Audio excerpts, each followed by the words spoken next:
Today's topic is the 5 steps of how to draw a flowchart.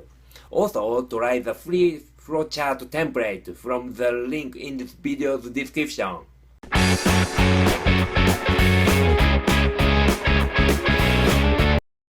Hi, this is Mike Negami, Lean Sigma Black Belt.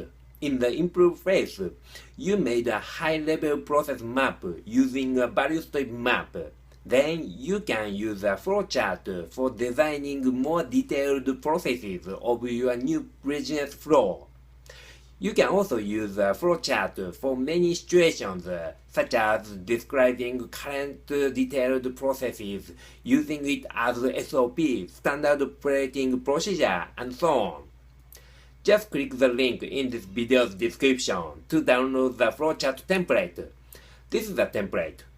Here are the 5 steps of flowcharting. 1. Consider the purpose of your flowchart. Who is your audience? And what action do you expect from them? Write that down. 2. Consider the beginning and end point of your target process. The beginning is especially important. Clarify what triggers the start of your process. Example, when a specific time or day come around, or when you receive some document or information. 3. Decide the number of swim lanes. Like a swimming pool's lanes, each department has an area on a flowchart. Count how many people or departments deal with the target process. Maximum is 4, but you want less than that. If you have more than 4 departments, you have to combine some of them into the same lane. Enter the number of lanes you decided on in this cell. Then the display of the template will change. 4. Break down your process and draw all process shapes and text. Enter general information and the department names you decided, like this. Then double-click beginning and end icon. Customarily, a flowchart starts and ends with ovals.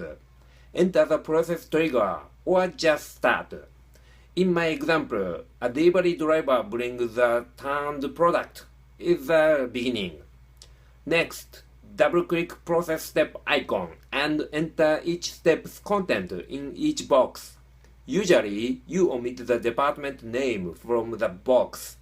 However, in this example, since 3 departments share the lane, it's better to have the department names specified.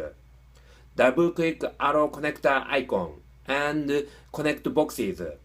Drag the edge of the arrow onto another shape and release your mouse on the black point, then it will change to a green point. Do the same thing with this. They are now connected.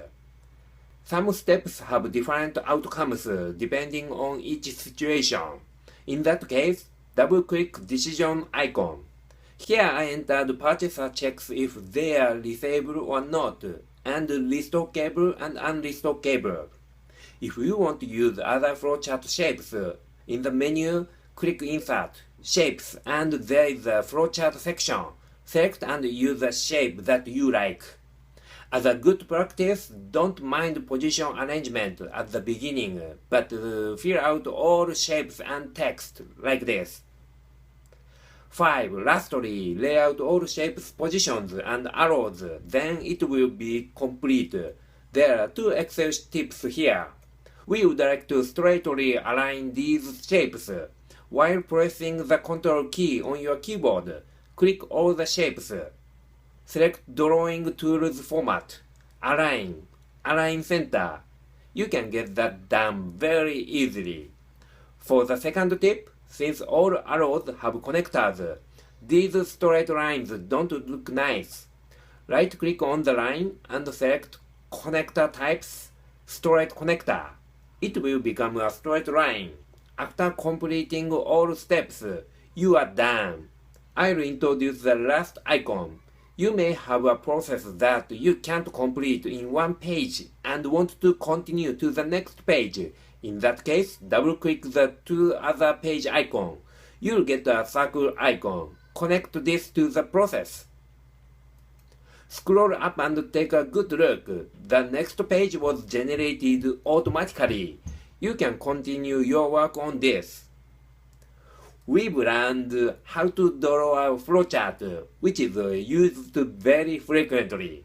Thank you very much for viewing. Please click the subscribe button. Also, click and watch my other related videos. Thanks.